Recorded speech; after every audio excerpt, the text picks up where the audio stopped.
तर आज दिल्लीतील रामलीला मैदानावर इंडिया आघाडीची सभा होणार आहे। केजरीवालांच्या ईडी अटकेच्या निषेधार्थ आज दिल्लीत महारॅली काढण्यात येईल। तर उद्धव ठाकरे आणि शरद पवार देखील या सभेला उपस्थित राहणार आहे। उद्धव ठाकरे आणि आदित्य ठाकरे कालच दिल्लीत दाखल झाले आणि ते आज या सभेत उपस्थित राहतील। तर आज दिल्लीतील रामलीला मैदानावर इंडिया आघाडीची ही सभा होणार आहे। केजरीवालांवर जी ईडीची कारवाई झाली आहे त्याच्या निषेधार्थ खरं तर ही सभा घेतली जाते। महारॅली देखील या ठिकाणी इंडिया आघाडीच्या वतीने काढण्यात येणार आहे।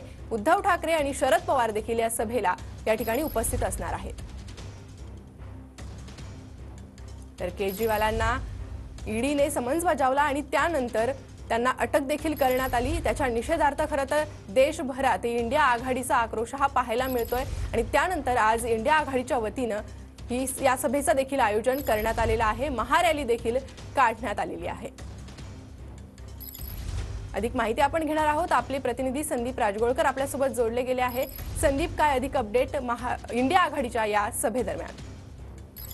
नाही, साधारणतः 11 वाजता ही सभा सुरू होईल। ऐतिहासिक रामलीला मैदान आहे राजधानी दिल्लीमध्ये, आपल्याला माहिती आहे, ज्या ठिकाणी अनेक आंदोलनं झाली होती आणि आता अरविंद केजरीवाल यांच्या अटकेच्या विरोधात खरं तर हे रणशिंग फुंकलं जाणार आहे।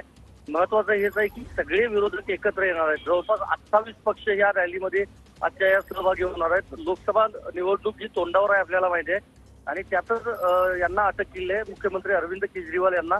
त्यामुळे महत्वाचं हेच आहे की कशा पद्धतीनं आता सत्ताधाऱ्यांच्या विरोधात किंवा ईडीच्या विरोधात नारा दिला जातो हे बघावं लागेल। महाराष्ट्राचा विचार केला तर उद्धव ठाकरे, आदित्य ठाकरे, संजय राऊत आणि त्याचबरोबर शरद पवार हे या रॅलीमध्ये सहभागी होणार आहेत। त्यामुळं आता पोलीस बंदोबस्त देखील या संपूर्ण परिसरामध्ये पाहायला मिळतोय।